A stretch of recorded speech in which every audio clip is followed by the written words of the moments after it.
ने देखा कि आदम को ईपू भाई की गैंग ज्वाइन करनी होती है, तो ईपू भाई उसे टॉयलेट चुराने का काम देता है और वो सक्सेसफुली कर भी लेता है। और वो टॉयलेट कोई मामूली टॉयलेट नहीं है, उसमें हीरे होते हैं। अब आगे हुई बाबू मोसा, ये टॉयलेट लोकेशन बॉस का था, तो अब तुम्हें उसे मारना ही पड़ेगा, वरना वो तुम्हें मार देगा। अरे ये तो आपने बड़ी मुसीबत में डाल दिया, पर कोई ना, बताइए कहाँ रहता है ये लोकेशन बॉस। बाबू मोसाई, तुम उस तक ऐसे नहीं पहुंच पाओगे, क्योंकि वो समुद्र के बीच में अपने क्रूज पे रहता है और उसकी रखवाली के लिए उसके साथ स्पेशल ट्रेंड बॉडीगार्ड्स रहते हैं और उनके पास एडवांस वेपन होते हैं जो एक ही गोली में आदमी के चीथड़े उड़ा देते हैं। अरे पर हम उस तक पहुंचेंगे कैसे, वो बताइए। बाबू मोसाई, वो सामने मेरी कार पड़ी है, वो लेकर जाओ, वो तुम्हें काम आएगी। अरे ये कार से हम उस तक कैसे पहुंचेंगे यार। बाबू मोसाई, मेरे से जबान नहीं लड़ाने का, जितना बोला है उतना करो, जाओ निकलो।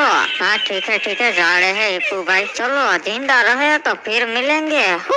क्रिमिनल, आज हमारे नसीब अच्छे हैं कि लोकेशन बॉस आज शहर आया है कुछ काम से, वरना तो ये समुद्र के बीच में ही रहता है। पर सासा यार, उस तक पहुंचेंगे कैसे, टेढ़ के तो जा नहीं सकते, वरना बॉडीगार्ड गोली मार देंगे। एक काम कर, कार लेके चलते हैं, डाल दे पानी में। अबे सासा यार, सटक गई है क्या, कार लेके कैसे पहुंचेंगे। अबे तू जाने देना, जो होगा वो देखा जाएगा। सासा, आज तो आप हमें पक्का मरवाओगे। अरे ये क्या, हम टेढ़ कैसे रहे हैं। क्रिमिनल, हमारी कार सबमरीन में कन्वर्ट हो गई है। अरे वाह, इसलिए ईपू भाई ने हमें ये कार लेके जाने को बोला। रे सरकार, खबर मिली से कि आज आपको मारने की सुपारी दी गई से, तो चौकन्नो रहना पड़ेगो। अरे कोई बेवकूफ ही होगा जो हमका मारने यहाँ शिप पे आएगा। अरे लोकेशन जी, मुझे आपसे एक जरूरी बात करनी है। रे छोरी, कौन से तू वहीं रुक जा, अंदर क्यों खुशियारी से।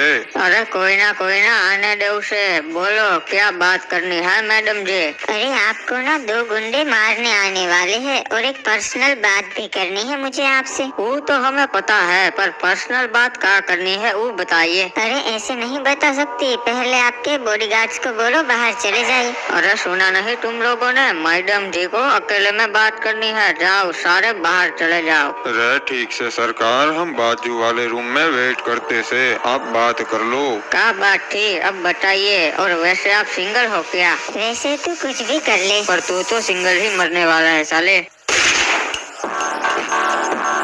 चलो अब जल्दी से यहाँ से 9-2-11 हो जाता हूँ। रे ये क्या हो गयो, सरकार को तो लड़की ने गोली मार दी। सासा क्या बात है यार, मान गए आपके दिमाग को, लड़की बन के लोकेशन बॉस का गेम बजा दिया।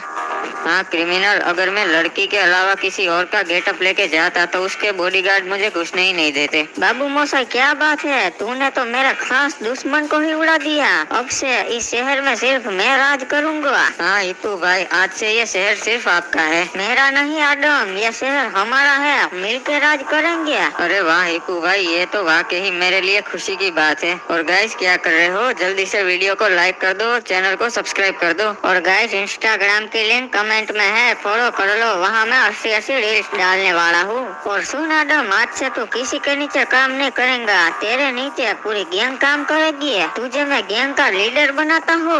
अरे कांग्रेचुलेशन सासा, आपका तो प्रमोशन हो गया और अब ईपू भाई तो मेरा भी कर दीजिए। ठीक है क्रिमिनल, आज से तू मेरा ड्राइवर नहीं है, बल्कि तू संभालेगा मेरी वसूली का कारोबार, यानी आज से वसूली डिपार्टमेंट तेरा। अरे वाह यार, ये वसूली का काम तो मुझे कब से करना था, ये तो मेरी हॉबी है। तो जा क्रिमिनल, शहर में वसूली करना शुरू कर दे। ठीक है ईपू भाई, तो मैं जा रहा हूँ, शाम को मिलते हैं। हाँ बोल। ठीक है, चल मैं अभी बॉस को बता देता हूँ। सुनो बॉस, वो हमारे खबरी का कॉल आया था। क्या बोल रहा है। वो सिंगापुर का बहुत बड़ा बिजनेसमैन आज हमारे एरिया में आया है। अच्छा वही ना, जो सरकारी जमीन पे अपना कब्जा करके बैठा है। हाँ बॉस, वही है। अरे क्या मैटर है ईपू भाई, बताइए। अरे आदम, एक बिजनेसमैन है जो सरकारी जमीन पे अपनी इंडस्ट्रीज बना रहा है, तो उसको पार्टनरशिप के लिए मनाना है कि इन्वेस्टमेंट वो करेगा और रखवाली हम करेंगे, क्योंकि वो सरकारी जमीन है ना, तो बहुत से भाई लोग उसके पीछे पड़े हैं। पर एक बार हम वहाँ हाथ डाल देंगे तो बाकी सब पीछे हट जाएंगे, इसमें दोनों को फायदा है। ठीक है, तो मैं उसके साथ डील करके आता हूँ। नहीं आदम, बॉस लोग नहीं जाते, अपने आदमी को भेज। ठीक है बिमल, तो तू जा डील करके आ। ठीक है, तो मैं जाता है चड्डी सेठ। चलो यहाँ से वसूली करना शुरू करता हूँ। अरे ये तो वो है हिप्पू भाई का नया वसूली वाला। चलो ओए खजूर लोग हफ्ता निकालो। और आज धंधा नहीं हुआ है सेठ, नहीं दे पाऊंगा, कल आना। साला मुझे हफ्ता देने से मना कर रहा है। कोई मना नहीं कर रहा हूँ सेठ, बोल रहा हूँ कि कल दे दूंगा। साले तेरी हिम्मत कैसे हुई मेरे सामने खड़े होने की? मैंने तेरे पैरों पे गोली मार दी क्योंकि मुझे पसंद नहीं है मेरे सामने कोई खड़ा रहे। चलो दूसरे खजूर लोग हफ्ता निकालो। अरे सेठ ये रहा हफ्ता तैयार है, ले लीजिए। ठीक है जाओ मेरी गाड़ी में रख लो, तब तक मैं उसके पास जाके आता हूँ। अरे तेरा हफ्ता निकाल। अरे ये रहा हफ्ता सेठ, ले लीजिए, तैयार है। क्या बात है, शाबाश, तू तो सब अच्छा है। अरे सेठ हफ्ता तो दे रहा था, फिर भी क्यों मार रहा? अरे मारना पड़ता है, इससे इमेज अच्छी रहती है। अरे ये तो एक नंबर का येड़ा आदमी है। अरे कौन है तू? हमारे एरिया में क्या करने आया है? अरे मैं आदम भाई का आदमी हूँ, तुम्हारे साथ डील करने आया हूँ। अरे कौन है ये आदम और क्या डील है भाई बताओ? अरे तुम यहाँ इंडस्ट्री बनाओ और हम उस इंडस्ट्री को प्रोटेक्ट करेंगे, पर बदले में 50% पार्टनरशिप। अरे मैं किसी भी एरे गिरे के साथ धंधा नहीं करता हो, तेरे सेठ को बोल औकात में रहे, चला जा यहाँ से नुबड़ी के। तमीज से बात करने का, आदम भाई इस एरिया का डॉन है, उठा लेगा यहीं से। अरे सेठ जी ये तो बहुत बोल रहा है। हाँ तो तू देख क्या रहा है, मार साले को। ठीक है भैया जी, अभी इसकी अकल सिखाने लगा था हूँ। हाथ में रहने का। साले तेरे और तेरे सेठ जैसे गुंडों को सर जी अपना टॉयलेट क्लीन करने में भी नहीं रखते। और सुन, तेरे सेठ को बोल देना हो कि मैं उसके जैसे बटुआ चोरी करने वालों की धमकी से नहीं डरता। तू है ना इस पेट्रोल पंप का मालिक, तो सर हफ्ता निकाल। भीड़ू मैं क्यों देंगा हफ्ता? मैं नहीं देगा, निकल यहाँ से। ठीक है नहीं देना हफ्ता मत दो, मैं आज के बाद से आपसे कभी हफ्ता लेने नहीं आऊंगा। कैसा गुंडा है ये तो ऐसे ही चला गया। अच्छी बात है भीड़ू। चलो अच्छा है, कल से मुझे यहाँ हफ्ता लेने आना ही नहीं पड़ेगा, क्योंकि ना रहेगा पेट्रोल पंप और ना लूंगा मैं हफ्ता।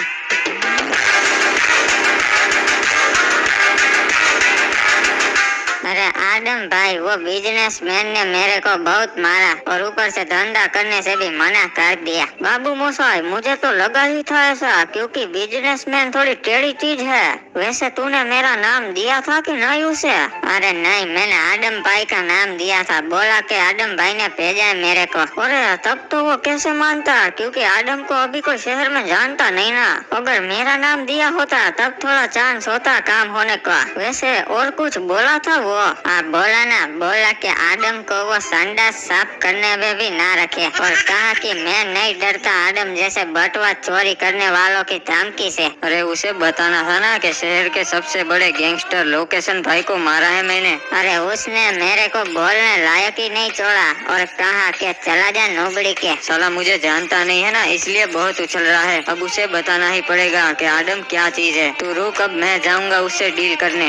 अरे आदम अकेला मत जा, वो बहुत ही सारी चीज है, तुझे फंसा देगा।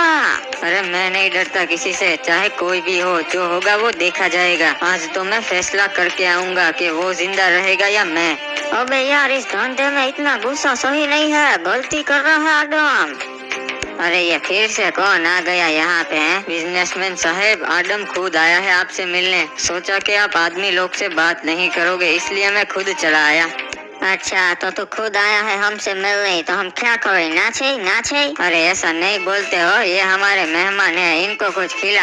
अच्छा जलेबी फाफड़ा क्या खिलाऊं? अरे नहीं नहीं सेठ, भूख नहीं है, रहने दो। अबे ये जलेबी फाफड़ा नहीं खाता, ये तो वो खाता है, मार खाता है। इसको तो आदत होगी ना मार खाने की, खिला। अरे सेठ मैं आपसे अच्छे से बात कर रहा हूँ, तो मेरे से भी अच्छे से करो ना, फिर नहीं जमेगा आपको। अरे एक तो तेरे आदमी को मना किया था कि इधर नहीं आने का, फिर भी तू आया, निकल नोबड़ी के। तो तू भी सुन, जोकर 50% पार्टनरशिप में धंधा कर ले, वरना जमीन हड़प के खुद 100% रख लूंगा। अबे औकात में रहे हो, तू इस जमीन की एक मुट्ठी धूल भी नहीं ले सकता हो। तू साले सीधी तरीके से नहीं मानेगा।